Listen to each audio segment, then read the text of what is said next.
को powered by Vimal. Vimal, बोलो जुबा केसरी.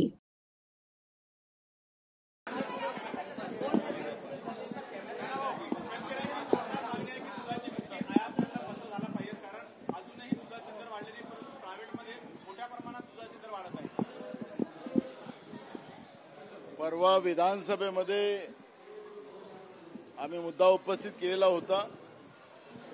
राज्यामध्ये दूध उत्पादक शेतकऱ्यांनी तसा विधानसभेवर मोर्चा पण आणलेला होता.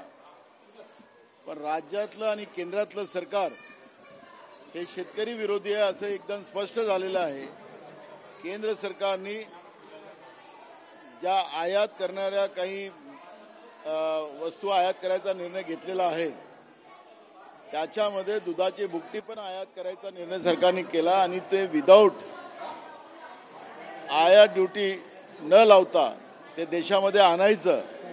याचा अर्थच असा आहे की देशातल्या दूध उत्पादक शेतकऱ्यांना फायदा होऊ नये याची काळजी केंद्रातलं सरकार करते आहे, म्हणजे भाजपचं सरकार करते आहे.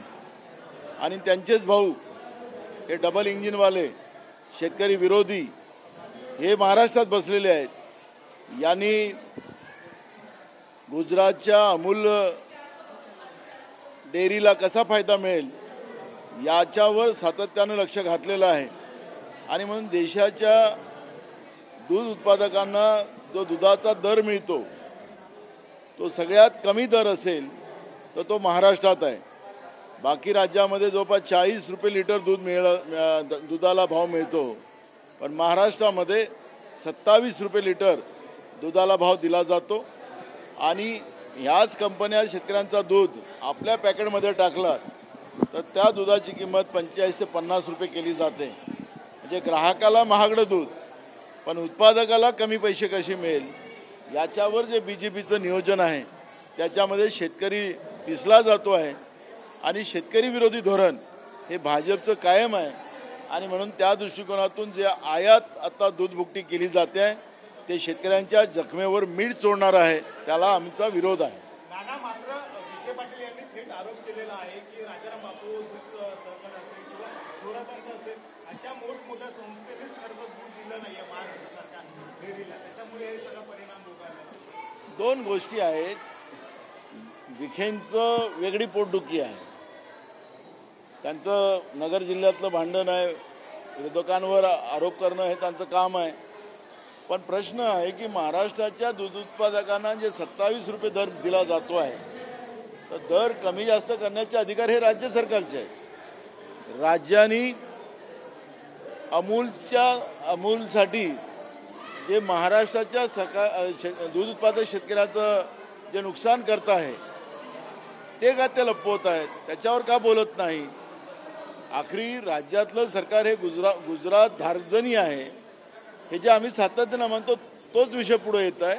आणि म्हणून दुग्ध विकास मंत्र्यांनी आरोप प्रत्यारोपामध्ये न पडता दूध उत्पादकाला 40 रुपये लिटर दुधाला भाव मिळाला पाहिजे या पद्धतीचं नियोजन त्यांनी करावं ही मागणी आमची आहे.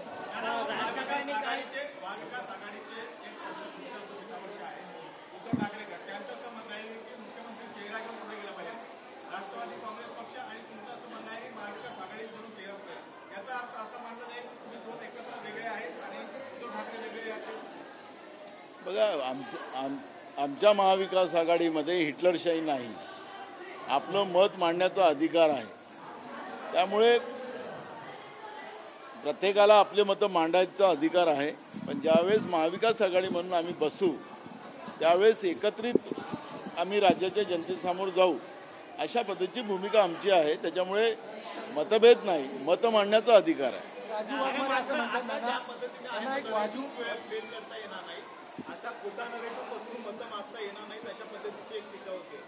मला महाराष्ट्र सरकारने बजेटमध्ये शेतकऱ्यांच्या शेतीचं विद्युत आता पुढच्या काळात फ्रीमध्ये देण्यात येईल अशा पद्धतीची घोषणा केली. मला त्यांना सवाल असा करायचा आहे की नरेंद्र मोदीजींनी लोकसभेच्या निवडणुकीच्या मध्ये सांगितलं होतं की केंद्रात आमचं सरकार आलं तर शेतकऱ्यांचं शेतीचं विद्युत बिल माफ म्हणजे त्यांना फ्री दिलं जाईल अशी घोषणा नरेंद्र मोदीजींनी केली होती. मग आता राज्य सरकारला आपल्या तिजोरीवर भार टाकायची गरज काय? नरेंद्र मोदींनी तर दिल्लीत सांगितलं होतं की केंद्रात आमचं सरकार आल्यानंतर आम्ही करू. मग नरेंद्र मोदीनं फेक नेरेटिव्ह टाकला होता का? या प्रश्नाचं उत्तर त्यांनी द्यावं ना. काँग्रेस पक्षाने आजही आमचं सांगणं आहे की लाडली बहिणा या योजनेचा GR आपण राज्य सरकारचा पाहिलेला आहे. त्याचं पोस्टमॉर्टम आता आम्ही उद्यापासून करू. पण तो GR आपण पाहिला तर राज्यातल्या किती महिलांना फायदा होईल ही शंका आता प्रत्येकाच्या मनात आली. जाहिरातीमध्ये जेवढा पैसा खर्च करतात आहेत आणि आता या सरकारमध्ये एक गोष्ट पाहायला मिळत आहे. काल आमच्या विरोधी पक्षनेत्यांनी हक्कभंगसुद्धा टाकण्याची भूमिका घेतलेली आहे की अजून बजेट पारित पूर्ण मंजूर झालंच नाही, तरीसुद्धा काल विधानसभेच्या अध्यक्षाच्या माध्यमातून राज्याच्या मुख्यमंत्र्यांनी आम्ही हा GR काढलेला आहे असं घोषित केलं. एवढी घाई कशासाठी? एकनाथ शिंदेच याला क्रेडिट घेत आहे आणि देवेंद्र फडणवीस आणि अजित पवार फक्त पाहतात आहेत, अशा पद्धतीचं चित्र आपण पाहतो. त्यांना असं वाटतं की आम्ही ही योजना दिली म्हणून आम्हाला त्रास होत आहे. आम्हाला त्रास नाही आहे. आमचं म्हणणं आहे की महागाईच्या काळात 1,500 नाही चालणार. काँग्रेसची नकल तुम्ही करायला गेलात तर आम्हाला आमच्या बहिणींना 8,500 रुपये दर महिन्याचे मिळाले पाहिजेत, ही काँग्रेसची भूमिका आहे. आणि ज्या GRमध्ये ज्या त्या अडचणी तुम्ही टाकलेल्या आहेत, तुम्हाला कुठल्या योजनेचा फायदा मिळाला असेल तर मिळणार नाही. किती महिलांना राज्यातमध्ये फायदा होणार आहे? किती अटी तुम्ही टाकल्यात? हा दिखावापणा नाही. लाडल्या बहिणींना तुम्हाला द्यायचं असेल तर प्रामाणिकपणे द्या. असं खोटारडेपणा करून तुम्हाला निवडणुकीच्या पुढे जाता येणार नाही. आमची मागणी अशी आहे, आम्हाला काही नाही, आम्हाला आनंद आहे. राज्यातल्या आमच्या बहिणींना या पद्धतीचं राज्य सरकारच्या तिजोरीतून पैसे जात असतील तर त्याला काँग्रेस पक्षाला आनंद आहे. कारण की हा पैसा नाही तर तुम्ही लुटपाटमध्ये नेता आणि नरेंद्र मोदींचे जे मित्र आहेत त्यांच्या घरी टाकता. त्याच्यापेक्षा राज्याच्या बहिणीकडे हा पैसा गेला तो त्याचा आनंद आम्हाला राहील. पण याला सरसकट ह्या महिलांना फायदा मिळाला पाहिजे, आमच्या भगिनींना फायदा मिळाला पाहिजे. आणि 1,500 नाही चालणार, ते 8,500 रुपये यांनी दिले पाहिजेत, ही मागणी काँग्रेस पक्षाची आहे.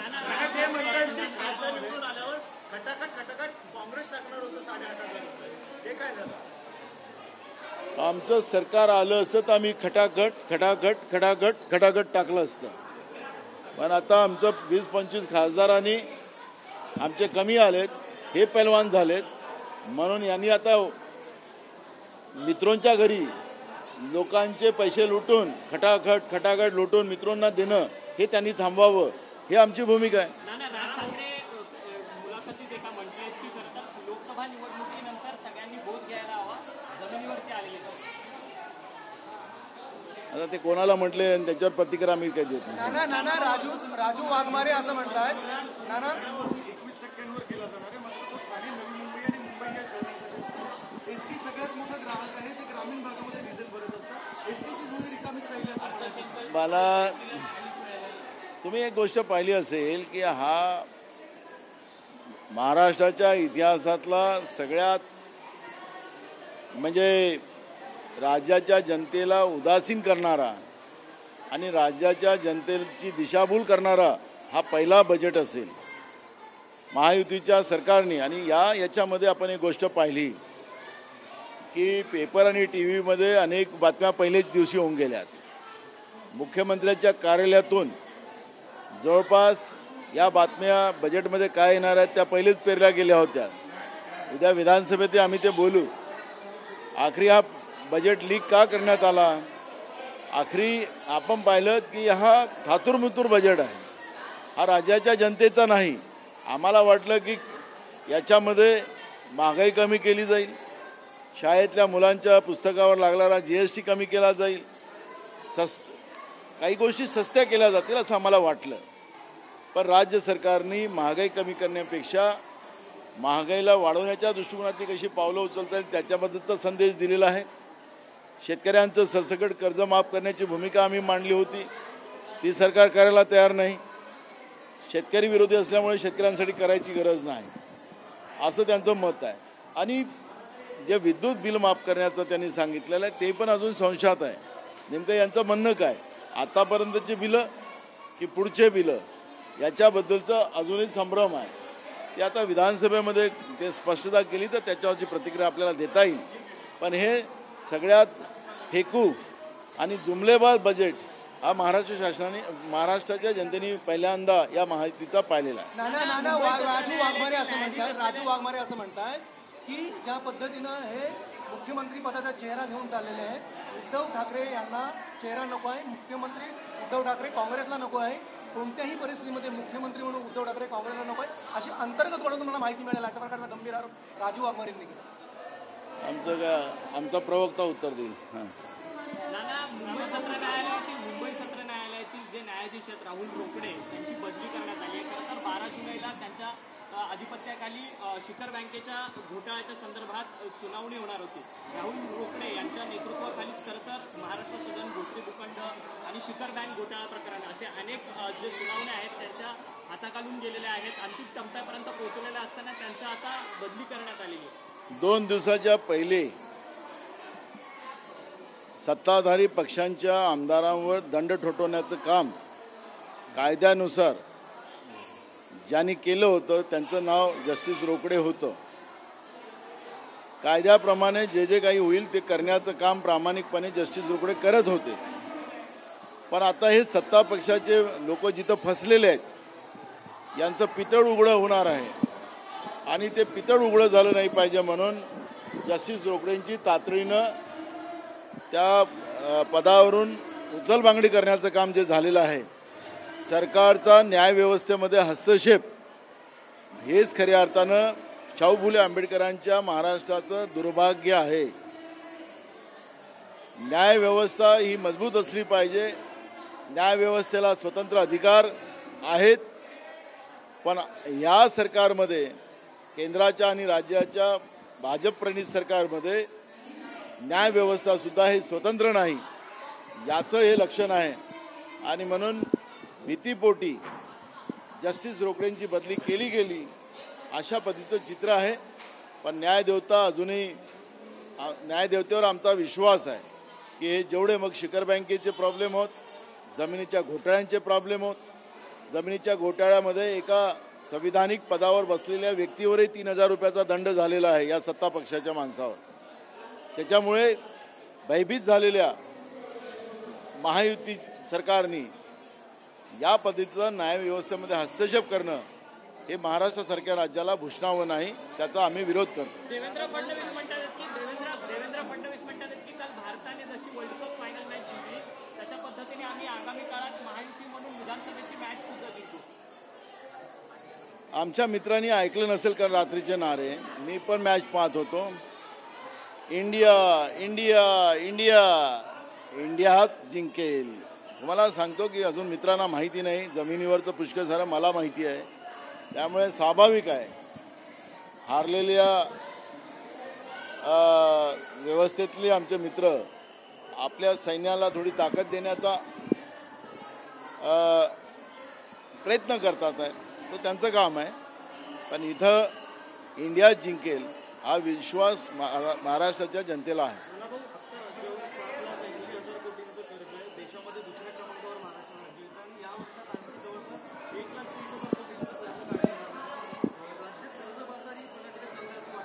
आम्ही पहिल्याच दिवशी सांगितलं की महाराष्ट्र यांनी डाबगाईस आणलं. महाराष्ट्राला आज एखादं बाळ जन्माला येत असेल त्याच्यावर 70,000 रुपयाचं कर्ज घेऊनच ते बाळ जन्माला येणार आहे. अशा पद्धतीची परिस्थिती ही महाराष्ट्राच्या जनतेची या लोकांनी करून ठेवलेली आहे. आणि भ्रष्टाचाराच्या माध्यमातून मोठ्या प्रमाणात लूट करून स्वतःची घरं आणि नरेंद्र मोदींच्या मित्रांची घरं भरण्याचं काम महाराष्ट्रातलं सरकार करते आहे. आणि महाराष्ट्राची जनता ही पाहते आहे. यांचं उत्तर येणाऱ्या ऑक्टोबर महिन्यामध्ये जनता देईल. कोकण आणि पदवीधर मतदारसंघाच्या निकालाची उद्या निकाल होते. काय वाटते आपल्याला?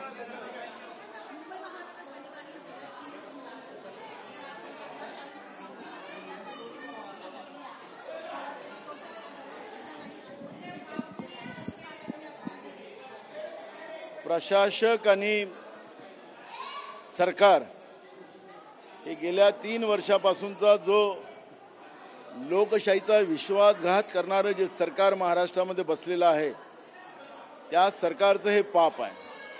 मी काही वर्गखोल्या पाहिल्यात, मी आता त्यांचे शौचालय पाहिलेत. मुलींच्या शौचालयामध्ये सुद्धा दारं नाहीत.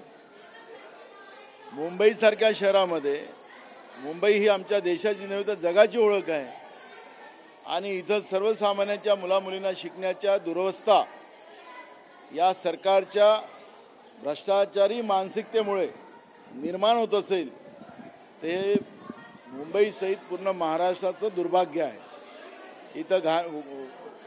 इथं किती वास येतो आहे, आता आपण सगळे ते वासच सहन करतो आहे.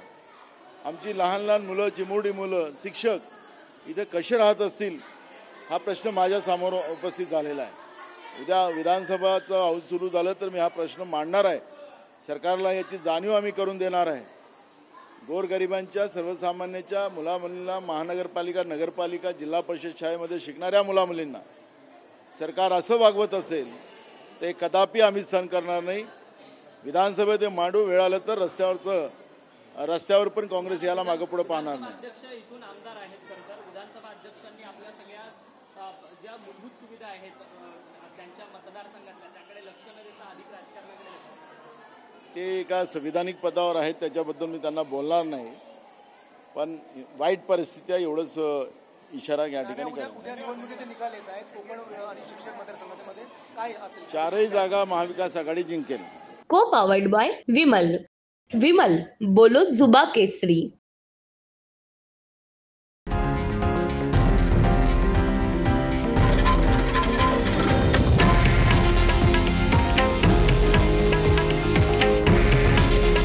हे आहे देशातील नंबर 1 न्यूज नेटवर्क आणि आपण पाहत आहात TV9 मराठी. काळजी तुमची, हित महाराष्ट्राचं.